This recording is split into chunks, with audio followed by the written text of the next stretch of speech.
The night was unusually heavy, pressing down on the quiet village of Oke-Igbo. The air smelled of damp earth and smoke from distant cooking fires. Judith, an 11-year-old girl, felt the cool ground beneath her bare feet as she tapped her walking stick in front of her. She was blind from birth, yet her senses sharpened in other ways. The rustle of leaves, the shift of the wind, and the distant murmur of voices were clearer to her than to anyone else. That evening, Judith had wandered farther than she should have. Her mother had gone to fetch water, and Judith, guided by the memory of paths she had walked before, tried to find her way to the village square. But one wrong turn led to another. Soon the sound of people faded. In its place came the haunting whispers of the forest.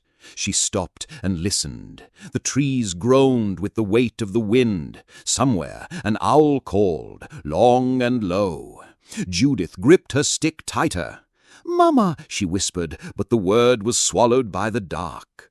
The deeper Judith walked, the more the ground changed. Soft soil turned to thick roots, vines brushed against her legs, and the air grew colder. Though she could not see, she felt eyes on her. She touched the bark of a tree. It was wet, sticky, and pulsed faintly under her hand, almost as if alive. She quickly pulled away, shuddering. Somewhere in the distance, a woman's voice called out softly, "Judith, Judith." Her heart leapt. "Mama?" she called, stepping forward eagerly. But the voice was wrong. It was too calm, too drawn out, like someone savoring the taste of her name. "Judith," the voice sang again, closer now. Fear rooted her in place. She had heard stories whispered in the village about the spirits that roamed Oke-Igbo forest. They lured the lost with voices of loved ones, only to drag them deeper until they vanished forever. Judith turned and stumbled backward, her stick sweeping the ground frantically. Branches cracked behind her. Something was moving, slow, deliberate, keeping pace with her breaths. She broke into a run, guided only by instinct. Thorns scraped her arms, stones bit into her feet, but she didn't stop. The sound followed, a dragging, heavy step, like bare feet pulling through mud. Finally, she collapsed by the base of a tree, panting. The forest went silent. No footsteps, no whispers, only her pounding heartbeat. She pressed her hands against the ground to steady herself, only to realize the soil was warm, as if something beneath her was breathing. And then she heard it, a faint thump, like a heartbeat rising from the earth itself. Judith covered her ears and prayed, but the forest was listening. Judith crouched beneath the tree, clutching her stick like a weapon. The ground still pulsed beneath her, faintly but steadily, as though the forest itself had veins. She tried to convince herself it was just her imagination, just the fear inside her mind. But then she heard it again. Not footsteps this time, but a whisper of movement high above her. The branches shifted, though no wind blew. Leaves rained down, brushing her hair, falling onto her lap. She tilted her head, listening. A creak of wood, a soft scratching. Something was climbing the trees, many somethings. She froze. Her grandmother once told her, "The forest hides what the world cannot bear to see. Never look up when the trees fall silent." Judith could not look up, but she could hear, and what she heard made her throat tighten. Breathing, heavy and wet and close. "Judith!" The same voice called again, but now it was joined by others. Dozens of voices, all whispering her name, overlapping, laughing softly. Some mimicked her mother's tone, others her father's, even her younger brother's giggle. They were mocking her. She stumbled forward, her stick sweeping frantically to avoid roots and stones. Behind her, laughter erupted, shrill, layered, wrong. The sound moved in circles around her, as though the forest itself had mouths. She pressed her palms over her ears, but it didn't help. The laughter seeped into her skull. "Leave me alone!" she screamed, her voice cracked, swallowed instantly by the trees. The laughter stopped. and in its place came a sound worse than the laughter, a low, hungry growl. Judith's stick struck something solid, a tree, but different. The bark was smooth, cold, and hollow when she knocked against it. She traced its surface with her fingers until she found an opening, wide enough for her small body to squeeze inside. Without thinking, she slipped in, crouching low in the darkness. The growl came closer. She could feel vibrations in the earth with each step. Her heart hammered so loudly she thought the creature, whatever it was, would hear it. Inside the hollow tree, the air was strange. It smelled of damp wood, but also of blood, metallic, sharp. Her fingers brushed against carvings on the inside walls, symbols cut deep, jagged and rough. They were not random, they were deliberate. Her hand moved lower and touched something soft, a strip of cloth, small, torn, a child's dress. Her breath caught in her throat. This was not just a tree, this was a grave. Suddenly the growling stopped, silence stretched, heavy and suffocating. Judith held her breath, waiting. Then scratch, scratch, scratch. Something was dragging its claws down the outside of the hollow tree. The sound circled her hiding place, slow, taunting.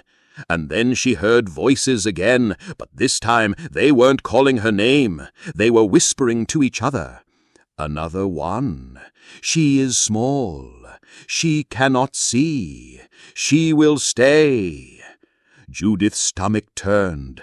They weren't just mocking her. They were deciding what to do with her. Suddenly, from high above, she heard the creak of branches bending under immense weight. She didn't need to see, but she knew something was perched right above the hollow tree, waiting for her to come out. She clenched her stick tightly. If she stayed, she might be trapped forever. If she left, she might not survive. Her grandmother's words returned to her again, echoing in her head. The forest hides what the world cannot bear to see. But Judith had no choice. She whispered a prayer, then pushed herself out of the hollow tree. The forest was waiting. Judith stumbled out of the hollow tree, her stick tapping wildly ahead of her. The forest was not just silent, it was listening. Every movement she made felt amplified, as though hundreds of ears pressed close. Her bare foot struck something hard. She bent down and felt it, smooth, curved. A skull, small, a child's skull. She gasped and recoiled, sweeping her stick across the ground. The wood struck more bones, scattered across the forest floor, brittle and fragile. She was standing in a graveyard, hidden beneath the trees. And then came the whispers again, softer this time, like 100 children speaking at once. "Stay with us, Judith. You belong here." The air grew colder. Her breath came out in white mist, though the night in Oke-Igbo was never this cold. Something moved in front of her, heavy roots twisting, shifting, cracking the earth. The forest itself was alive. Judith felt the ground swell beneath her ends, as though something massive was rising from below. Roots coiled like serpents, curling around her ankles, pulling her toward the base of the largest tree in the grove. She straggled, slamming her stick against the roots, but they only tightened. Her ears filled with a deep, rhythmic sound.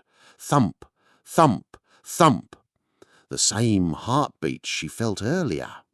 The tree itself was breathing. "Do you see, Judith?" the whispers asked. "Though you are blind, you see more than they ever could." Her hands brushed against the tree trunk. It was warm, like skin, and in the center of the bark she felt a shape, an eye. It was wet, blinking slowly beneath her fingertips. The tree could see her, and now it wanted her. Suddenly, a familiar voice cut through the whispers. "Judith! Judith, where are you?" Her heart leapt. "Mama!" The roots loosened slightly. Tears filled Judith's eyes as she screamed, "Mama, I'm here!" But then She stopped. The voice was wrong again, too sweet, too smooth. The whispers giggled. She almost believed. The false mother's voice dropped into a guttural growl. Come to me, child. Judith's blood ran cold. No, she shouted, raising her stick eye. She swung with all her strength, striking the tree eye. The impact sent a shock through the ground. The forest howled in fury. The roots thrashed, throwing her to the ground. Branches snapped overhead. The whispers turned into screams, furious and unearthly. But in the chaos, Judith crawled, dragging herself over bones and roots, her stick her only guide. The earth shook, as if the entire forest was alive and enraged. She ran. She didn't know where her feet carried her, but she trusted her instinct. The voices chased her. The laughter now twisted into shrieks. Finally, the air shifted. The scent of smoke, the sound of rushing water. She was close to the river near her village. With one last burst of strength, she stumbled forward and fell into cold water. The forest stopped. The whispers faded.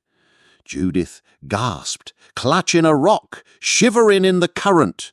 Behind her, the trees stood tall and silent once more, as if nothing had happened. At dawn, villagers found her by the riverbank, half conscious, clutching her stick. They asked what had happened, but Judith only shook her head. She knew the truth. The forest was not just trees. It was alive, watching, waiting, and it wanted children who could see without eyes. That night, as she lay in her mother's arms, she heard it again, softly, drifting on the wind from the direction of Oke-Igbo forest. Judith, the forest was not done with her.